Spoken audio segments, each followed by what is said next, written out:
Global. Yo, what's good, man? For the people who don't know what's going on, go ahead and introduce yourself. Man, I'm international motivational speaker WilliamKing Hollis, best-selling author of the book Best Gifts Come From the Bottom, platinum spoken word artist, Pain and Purpose, and just recently Super Bowl bound. They're gonna be playing my speech, man, in the beginning of the Super Bowl. I'm just a growing man. The brand just keep growing, man. Nah, for sure. Now, when we first met you, I think the book had recently just dropped. What's life been like for you since then? Man, it's been amazing, man. It's been a lot of traveling. One thing I recommend for everybody to do, man, write a book. That's the best way to get somebody to learn about you without having to talk to you. It's like a conversation in a manual. So once people read that, no matter where it's at in the world, they get intrigued and they want to bring you out. And that's what's been happening, man. I've just been getting amazing opportunities, just more notoriety within the industry. And I went to a new level in the speaking industry. Okay. Definitely climbed up a new level, and now I'm just working on preparing for the Super Bowl, the NBA All-Star Weekend, and just growing, man, expanding the brand and working. That's all I'm doing right now. I'm still in grind mode. Nah, for sure. King, really. For sure. Mode. Now, bro, what keeps you motivated on a day-to-day basis? You know what I'm saying? Because I know you pour a lot into people, a lot. You know what I'm saying? So what keeps you motivated? What keeps you going? My children. The fact that, trying to be the best father I can be. I'm becoming one of the best speakers in the world, but I'm not the best father in the world yet. And I think all fathers is continuously working on becoming the best in that. And I feel like you really ain't no man, until you are 100% taking care of what is supposed to be taken care of in the highest level. I'm just a man that want a lot for my daughter, no matter what I give and what I do. I have a little boy on the way. Damn. My wife. Congratulations. Absolutely. Thank you, brother. Due January 10th, King William Hollis. Daddy love you if you watch this interview. So, really, King, my family. It's my family, my brother. It's my wife that prays for me and wants the best for me. Yeah. And I tell every man out there, man, you really ain't gonna hit your full greatness until you connect it to a woman. And I'm not talking about receiving a whole bunch of money. I'm talking about that moment as a man. Just like, for instance, the other day I was riding down the street, and I was, as a black man, we always thinking like, what's wrong? Like everything seems so good, but what's wrong? And for the first time in my life, I couldn't really think of nothing that was wrong. And I contest a lot of that to my wife because, a woman makes you mature, makes you grow into what you are born to be, because that's love. You can't really say you love nobody if you're not willing to change for anybody. And when it comes to relationships, if you're not willing to change, that relationships will never work, because God loves change. That's the opportunity that he gives us all every day. So, if you're willing to change, that means you're growing. That means you're expanding in your mental. You're growing up. Yeah. A man is not afraid of constructive criticism. He loves it. Right. You feel me? Now, shit, bro, a lot of, let's talk about black marriage, bro, because, I feel like when people get married, people be shocked, damn, y'all really got married, you know what I'm saying? So what was that experience like for you? Were you nervous at first? Never. I don't think I was ever nervous, because I knew that was a missing piece that I was missing in my life. Okay. I can't speak for everybody's purpose. I feel like you gotta have a purpose when you're getting married. It gotta be something that attracted you to him, that you need it, not want it. You need it. Yeah. And My wife is something that I needed. You know, those prayers, like who motivates the motivator?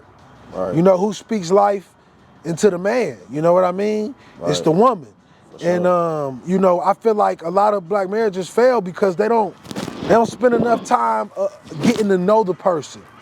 Both individuals just wanting things from them, but they gotta want to know what makes them happy. You feel what I'm saying? Real talk. Like you gotta know what they favorite cat. You gotta ask questions. You gotta just be concerned, and most importantly, keep your queen a part of the plan. The only way she strays away is if you are not being a good leader. The Minister Farrakhan, the Honorable Minister Farrakhan talks about it. It's leadership. If a woman leaves a man, it's the man's fault. Because you weren't strong enough to lead. Somewhere along the line, you lied and you broke the trust. She didn't trust you no more.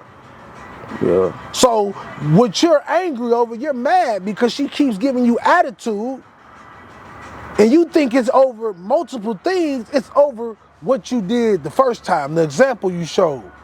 You know they say your first impression is your best impression? A woman will test you. She gotta test you.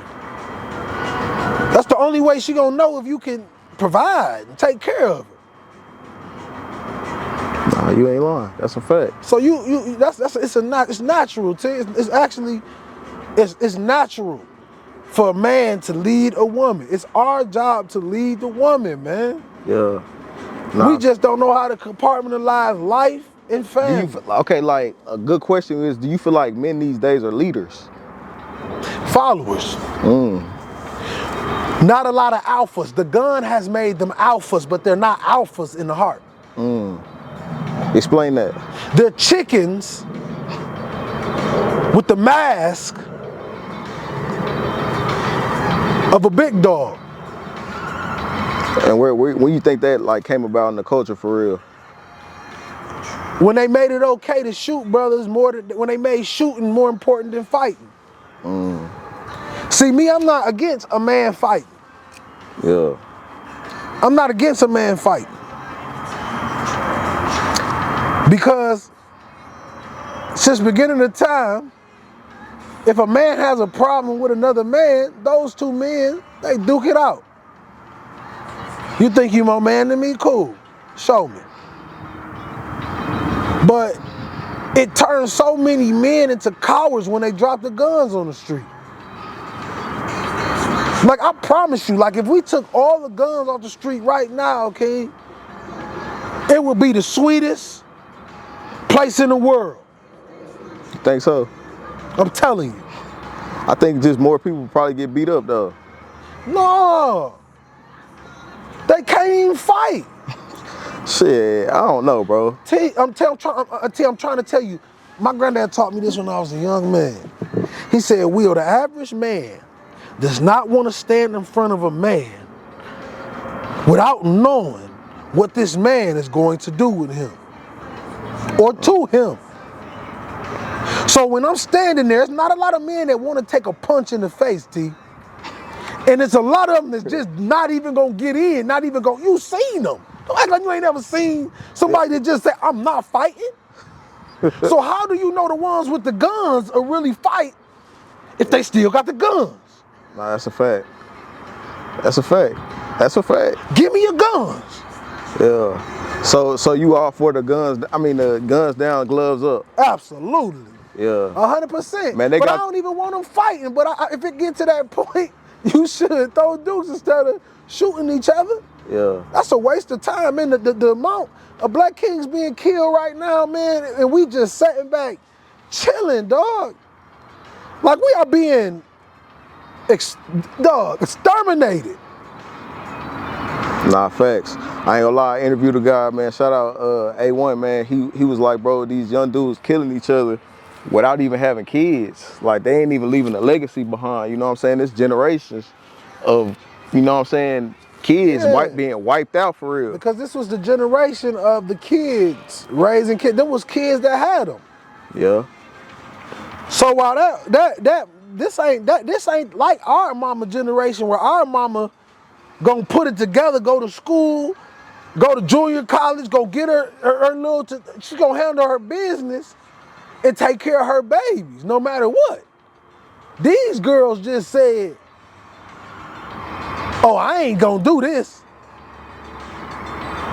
It's women, dog, that gave up on their babies, dog, right now. It's women right now that gave up their kids to go to the club. It's women that gave up their kids to chase men right now. And before the end of their days, let me tell you something. For a mother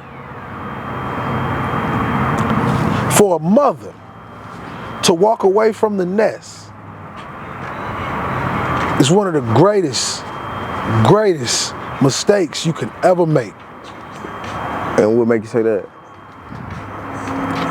Because women are godlike, my brother. They godlike. They create life. They take more pain than men, whether y'all know it or not.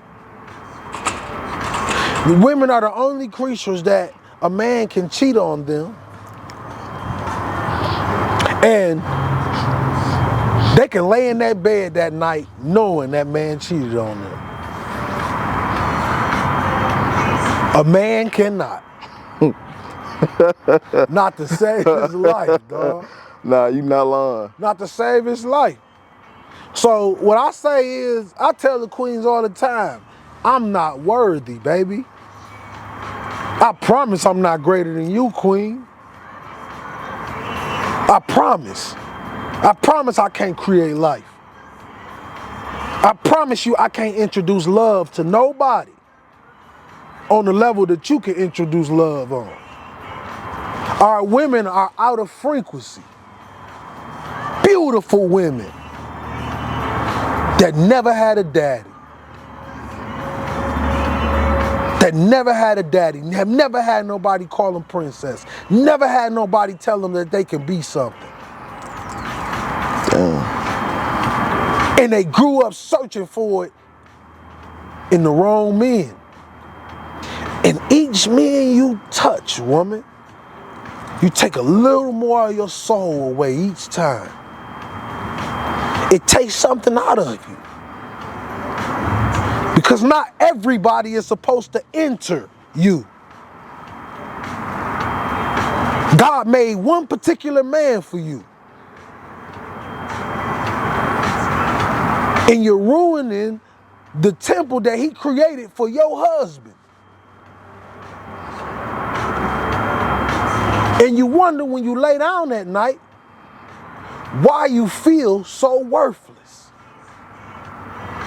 It's because you are giving up easily the most precious thing God has created. Your womb.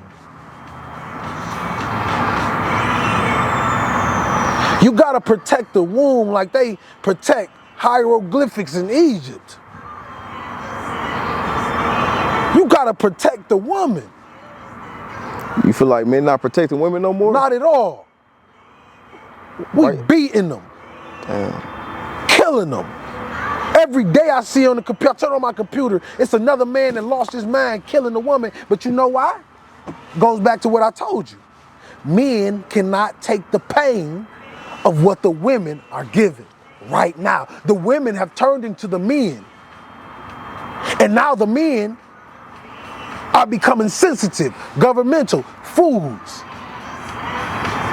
Nah, facts. You not lying, bro. Now Men are becoming feminine, brother.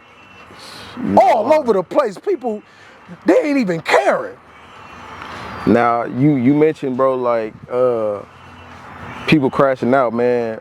They had a lady in Milwaukee. Her husband shot her like 3 times in the arm, 3 times in the leg, in the stomach, and her head, while her kids were outside watching that. You know what I'm saying? Yeah. Now, when you hear things like that, bro, like, what do you even say to that? Like, what's gonna invoke the change? And you know what I'm saying? Like, just like people are very desensitized, bro. Like that shit is crazy. People don't have no control of their emotions. They don't have no control of their emotions. The Honorable Elijah Muhammad said, you got to rise above the thinking of your emotions into the thinking of God. See, if that man would have thought those words in that split moment, even with all my brothers,